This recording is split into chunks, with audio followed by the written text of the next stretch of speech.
ধরুন বাংলাদেশে বেশিরভাগই সুন্নি মুসলমান, শিয়া মুসলমান একেবারে কম। ঢাকায় কিছু আছে, কুলালায় মনে হয় কিছু আছে, এরকম দুই একটা জায়গায়, বাট খুবই কম। সুন্নিদের মধ্যে অনেক ধরনের মাসলাক আছে, অনেক ধরনের ফিরকা আছে, অনেক ধরনের দল আছে।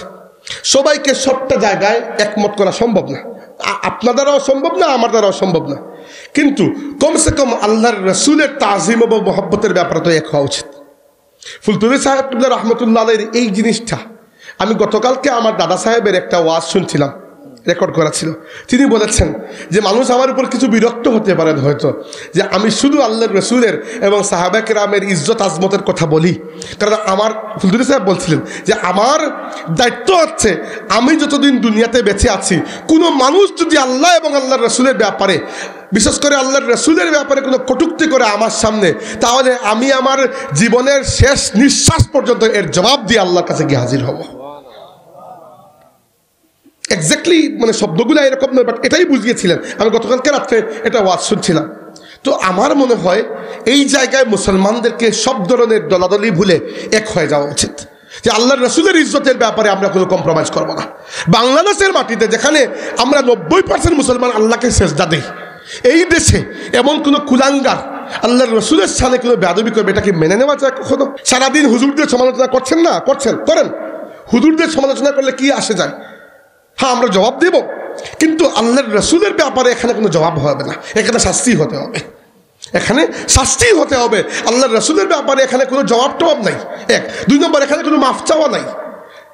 আপনারা জানেন কিনা জানি না, মানে আহলে সুন্নাত ওয়াল জামাতের মধ্যে বর্তমানে 4টা মাযহাব আছে। বর্তমানে বললাম কারণ আগে আরও বেশি ছিল, এখন এই 4টার মধ্যে বাকি সবগুলো শামিল হয়ে গেছে। একটা হচ্ছে হানাফি, এটা হচ্ছে মালিকি, এটা হচ্ছে শাফি, এটা হচ্ছে হাম্বলি মাযহাব। নাম শুনেছেন এইগুলোর? আচ্ছা, এই 4 মাযহাবের 4 ইমাম একমত যে রাসূলুল্লাহ সাল্লাল্লাহু আলাইহি ওয়াসাল্লামের ব্যাপারে যদি কোনো ব্যক্তি ইচ্ছাকৃতভাবে এবং স্পষ্ট শব্দে কোনো শাতাম, সাব, গালিগালাজ, কটূক্তি, এরকম কোনো শব্দ যেটা আল্লাহর রসুলের ইজ্জতের সুস্পষ্ট হানি ঘটায়, তাহলে ইসলামে তার শাস্তি হচ্ছে মৃত্যুদণ্ড। কারণ কি, সাহাবায়ে কেরামের আমল দ্বারা এটা সাবিত। হ্যাঁ, একটা হাদিসও আছে, হাদিসের সনদটা দুর্বল, কিন্তু সাহাবায়ে কেরামের জীবনের আমল হচ্ছে এইটার সুবুত যে সাহাবায়ে কেরাম আল্লাহর রসুলের ব্যাপারে যে ব্যক্তি কটূক্তি করেছে তাকে বাদ দেন নাই, তাকে ছেড়ে দেন নাই, অন্য অনেককে ছেড়ে দিয়েছেন, অনেক ব্যক্তিকে ছেড়ে দিয়েছেন। এমনকি কুফরির সর্বশেষ সীমা করে এসেও অনেক কাফির মাফ চেয়েছে, আল্লাহ রসুল মাফ করে দিয়েছেন। হত্যাকাণ্ড থেকে শুরু করে মুসলমানদের চরম ক্ষতি করে হয়েছে, অনেকেই মাফ চেয়েছে, আল্লাহ নবী মাফ করে দিয়েছেন। উদাহরণস্বরূপ রাসূলুল্লাহ সাল্লাল্লাহু আলাইহি ওয়াসাল্লামের জীবনের সবচেয়ে কষ্টের মুহূর্তের মধ্যে একটা মুহূর্ত ছিল উহুদের যুদ্ধের পরে, যখন তিনি তার চাচা হামজা রাদিয়াল্লাহু আনহুর দেহটি দেখেছেন। উহুদের যুদ্ধে কাফিররা হামজা রাদিয়াল্লাহুকে শুধু শহীদ করে নাই, তার হাতের সব আঙ্গুল কেটেছে, পায়ের সব আঙ্গুল কেটেছে, তার কান কেটেছে, নাক কেটেছে, তার বুক চিরে কলিজা বের করে চিবিয়ে ফেলে দিয়েছে মাটিতে। এইরকম নৃশংসতা তারা দেখিয়েছে হামজা রাদিয়াল্লাহু আনহুর সাথে।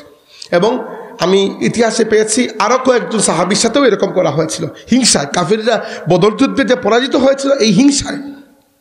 হামজা রাদিয়াল্লাহুকে কে হত্যা করেছেন? ওয়াহশী। ওয়াহশী কে? ওয়াহশী হচ্ছেন আরবের একজন কৃতদাস ছিলেন, এবং তিনি জুবাইর ইবনু মুতঈম, যিনি পরবর্তীতে ইসলাম কবুল করেছেন, তার গোলাম, তার কৃতদাস ছিলেন। তো জুবাইর ইবনে মুতঈম ওয়াহশীকে বলেছেন, ওয়াহশী, তুমি যদি উহুদের যুদ্ধে নবীর চাচা হামজাকে হত্যা করতে পারো, তাহলে তোমাকে আমি আমার দাসত্ব থেকে মুক্ত করে আজাদ করে দেব। ওয়াহশী এই লোভে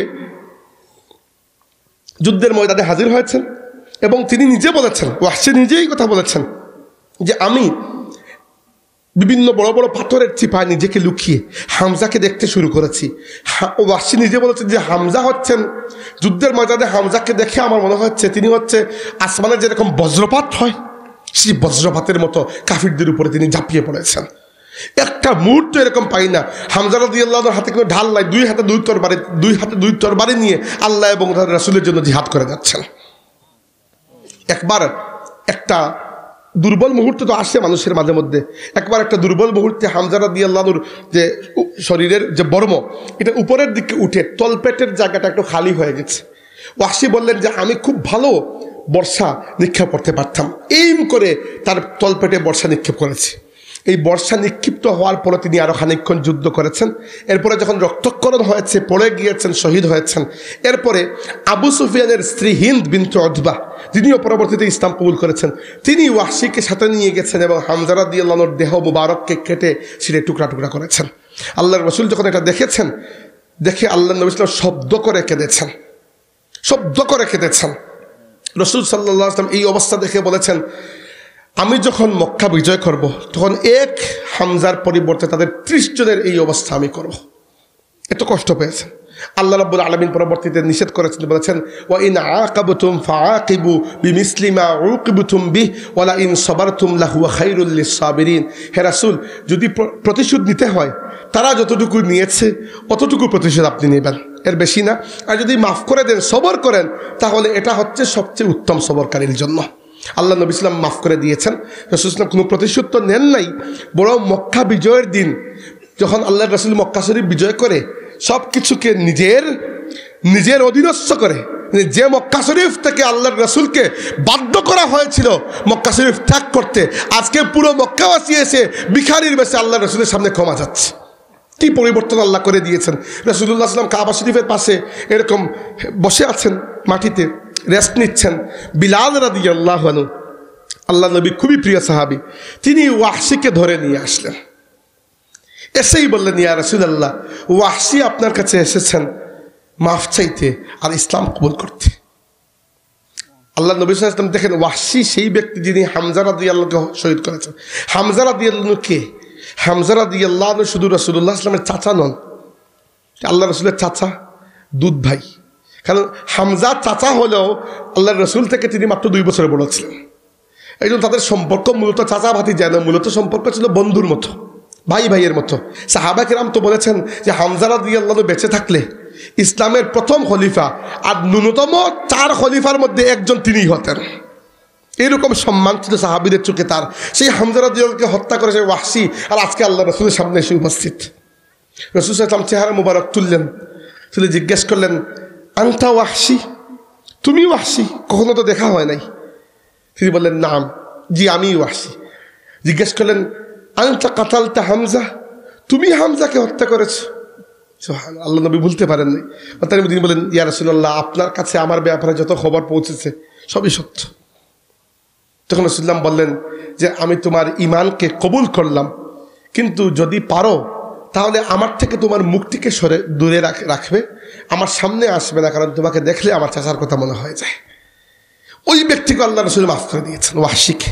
আমরা আমাদের সামনে স্পষ্ট উদাহরণ দেখতে পাই আল্লামা ফুলতুলি সাহেব রাহমাতুল্লাহ আলাইহি, যার সারা জীবনের সবচেয়ে বড় কাজ হচ্ছে 3টি আমার মতে। একটা হচ্ছে কোরআন শরীফের খেদমত, দারুল কিরাত। একটা হচ্ছে আল্লাহর রাসূলের ইজ্জতের ব্যাপারে তিনি একজন পাহারাদার ছিলেন বাংলাদেশের মাটিতে। আর 3 নম্বর হচ্ছে বিভিন্ন জায়গায় শত শত মসজিদ মাদ্রাসা প্রতিষ্ঠা করে দিনী খেদমতের একটা জারি কন্টিনিউয়াস দিনের খেদমতের ব্যবস্থা তিনি করে গেছেন। আমাদেরকেও এই আদর্শবান হতে হবে।